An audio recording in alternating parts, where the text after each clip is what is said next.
Discours de Biden expliquant pourquoi il s'est retiré de la course à la présidentielle de 2024. Mes chers compatriotes américains, je vous parle ce soir derrière le bureau Resolute, dans le bureau ovale. Dans cet espace sacré, je suis entouré de portraits de présidents américains extraordinaires. Thomas Jefferson a écrit les paroles immortelles qui guident cette nation. George Washington, qui nous a montré que les présidents ne sont pas des rois. Abraham Lincoln, qui nous a imploré de rejeter la méchanceté. Franklin Roosevelt, qui nous a inspirés à rejeter la peur. Je vénère cette fonction, mais j'aime davantage mon pays. Ce fut l'honneur de ma vie d'être votre président. Mais dans la défense de la démocratie, qui est en jeu, je pense que c'est plus important que n'importe quel titre. Je puise de la force et de la joie à travailler pour le peuple américain, mais cette tâche sacrée de perfectionner notre union ne me concerne pas. Il s'agit de vous, de vos familles, de votre avenir. Il s'agit de nous, le peuple, et nous ne pourrons jamais l'oublier. Et je ne l'ai jamais fait. J'ai dit clairement que je crois que l'Amérique se trouve à un point d'inflexion, l'un de ces rares moments de l'histoire où les décisions que nous prenons maintenant détermineront le sort de notre nation et du monde pour les décennies à venir. L'Amérique va devoir choisir entre avancer ou reculer, entre espoir et haine, entre unité et division. Nous devons décider. Croyons-nous toujours à l'honnêteté, à la décence, au respect, à la liberté, à la justice et à la démocratie? À l'heure actuelle, nous pouvons considérer ceux avec lesquels nous ne sommes pas d'accord, non pas comme des ennemis, mais comme des compatriotes américains. Pouvons-nous faire cela? Le caractère dans la vie publique compte-t-il encore? Je crois que vous connaissez la réponse à ces questions parce que je vous connais. Le peuple américain. Et je le sais, nous sommes une grande nation parce que nous sommes un bon peuple. Lorsque vous m'avez élu à ce poste, j'ai promis de toujours être à votre hauteur, de vous dire la vérité. Et la vérité, la cause sacrée de ce pays, dépasse chacun d'entre nous. Et ceux d'entre nous qui chérissent cette cause la chérissent tellement. Une cause de la démocratie américaine elle-même doit s'unir pour la protéger. Vous savez, ces dernières semaines, il est devenu clair pour moi que je devais unir mon parti dans cette entreprise cruciale. Je crois que mon bilan en tant que président, mon leadership dans le monde, ma vision de l'avenir de l'Amérique méritaient tous un second mandat. Mais rien ne peut empêcher de sauver notre démocratie, et cela inclut l'ambition personnelle. J'ai donc décidé que la meilleure façon d'avancer était de passer le flambeau à une nouvelle génération. C'est la meilleure façon d'unir notre nation. Je sais qu'il y a un temps et un lieu pour de longues années d'expérience dans la vie publique, mais il y a aussi un temps et un lieu pour de nouvelles voix, des voix fraîches, oui, des voix plus jeunes. Et ce moment et ce lieu, c'est maintenant.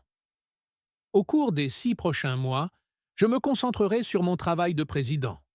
Cela signifie que je continuerai à réduire les coûts pour les familles qui travaillent dur et à développer notre économie. Je continuerai à défendre nos libertés personnelles et nos droits civiques, du droit de vote au droit de choisir. Je continuerai à dénoncer la haine et l'extrémisme, à faire comprendre qu'il n'y a pas de place en Amérique pour la violence politique ou toute autre violence, point final. Je vais continuer à parler pour protéger nos enfants de la violence armée, notre planète de la crise climatique, c'est la menace existentielle. Et je continuerai à me battre pour mon objectif contre le cancer, afin que nous puissions mettre fin au cancer tel que nous le connaissons parce que nous pouvons le faire. Et je vais appeler à une réforme de la Cour suprême parce que c'est essentiel pour notre démocratie, la réforme de la Cour suprême. Vous savez, je continuerai à travailler pour garantir que l'Amérique reste forte et sûre et leader du monde libre. Vous savez, lorsque je suis arrivé au pouvoir, l'idée reçue était que la Chine surpasserait inévitablement les États-Unis. ce n'est plus le cas. Et je vais continuer à travailler pour mettre fin à la guerre à Gaza, ramener tous les otages chez eux, ramener la paix et la sécurité au Moyen-Orient et mettre fin à cette guerre. Nous travaillons également 24 heures sur 24 pour rapatrier les Américains injustement détenus partout dans le monde. Vous savez, nous avons parcouru un long chemin depuis mon investiture. Ce jour-là, je vous l'ai dit alors que j'étais debout cet hiver-là. Nous étions dans un hiver de péril et un hiver de possibilités, de péril et de possibilités. Nous étions en proie à la pire pandémie du siècle, à la pire crise économique depuis la Grande Dépression, à la pire attaque contre notre démocratie depuis la guerre civile. Mais nous nous sommes unis en tant qu'Américains et nous nous en sommes sortis. Nous en sommes sortis plus forts, plus prospères et plus en sécurité. Aujourd'hui, nous avons l'économie la plus forte au monde, créant près de 16 millions de nouveaux emplois, un record. Les salaires augmentent, l'inflation continue de baisser, l'écart de richesse raciale est à son plus bas niveau depuis 20 ans. Nous reconstruisons littéralement toute notre nation, nos communautés urbaines, suburbaines, rurales et tribales. La fabrication est revenue en Amérique. Nous sommes à nouveau leader mondial dans le domaine des puces, de la science et de l'innovation. Nous avons finalement battu les grandes sociétés pharmaceutiques après toutes ces années pour réduire le coût des médicaments sur ordonnance pour les personnes âgées. Et je vais continuer à me battre pour garantir que nous réduisons le coût pour tout le monde, pas seulement pour les personnes âgées. Aujourd'hui, plus de personnes que jamais bénéficient de soins de santé en Amérique. Et j'ai signé l'une des lois les plus importantes aidant des millions d'anciens combattants et leurs familles exposées à des matières toxiques. Vous savez, la loi climatique la plus importante jamais vue dans l'histoire du monde. La première loi, majeure, sur la sécurité des armes à feu depuis 30 ans. Et aujourd'hui, le taux de crimes violents est à son plus bas niveau depuis 50 ans. Nous sécurisons également notre frontière. Le nombre de passages aux frontières est aujourd'hui moins élevé que lorsque l'administration précédente a quitté ses fonctions. Et j'ai tenu mon engagement de nommer la première femme noire à la Cour suprême des États-Unis d'Amérique. J'ai également tenu mon engagement d'avoir une administration qui ressemble à l'Amérique et d'être un président pour tous les Américains. C'est ce que j'ai fait. Je me suis présenté à la présidence il y a 4 ans parce que je croyais, et je crois toujours, que l'âme de l'Amérique était en jeu.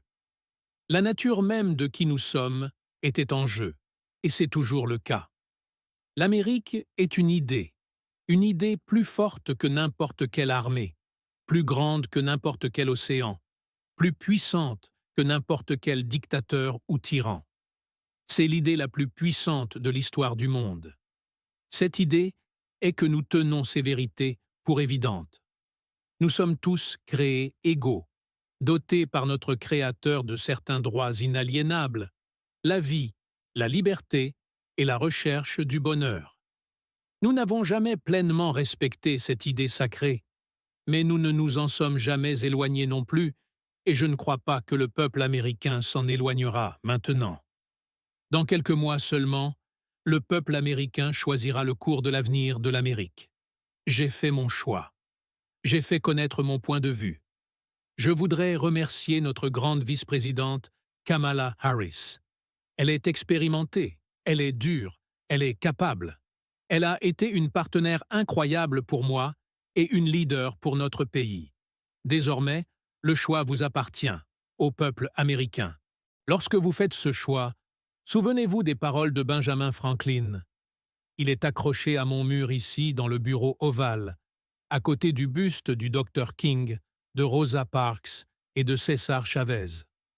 Lorsqu'on a demandé à Ben Franklin, alors qu'il sortait de la Convention en cours, si les fondateurs avaient donné à l'Amérique une monarchie ou une république, la réponse de Franklin a été « Une république, si vous pouvez la conserver. Une république, si vous pouvez la garder. » La question de savoir si nous garderons notre république est désormais entre vos mains. Mes compatriotes américains, ce fut le privilège de ma vie de servir cette nation pendant plus de 50 ans. Nulle part ailleurs sur Terre, un enfant bégayant issu de débuts modestes à Scranton, en Pennsylvanie, et à Claymont, dans le Delaware, ne pourrait un jour s'asseoir derrière le bureau Resolute, dans le bureau ovale, en tant que président des États-Unis. Mais me voici. C'est ce qui est si spécial en Amérique. Nous sommes une nation de promesses et de possibilités, de rêveurs et d'acteurs, d'Américains ordinaires accomplissant des choses extraordinaires. J'ai donné mon cœur et mon âme à notre nation, comme tant d'autres. J'ai reçu 1 million de fois la bénédiction de l'amour et du soutien du peuple américain. J'espère que vous avez une idée de ma gratitude envers vous tous. Ce qu'il y a de formidable en Amérique, c'est qu'ici, ce ne sont pas les rois et les dictateurs qui gouvernent, mais le peuple. L'histoire est entre vos mains. Le pouvoir est entre vos mains. L'idée de l'Amérique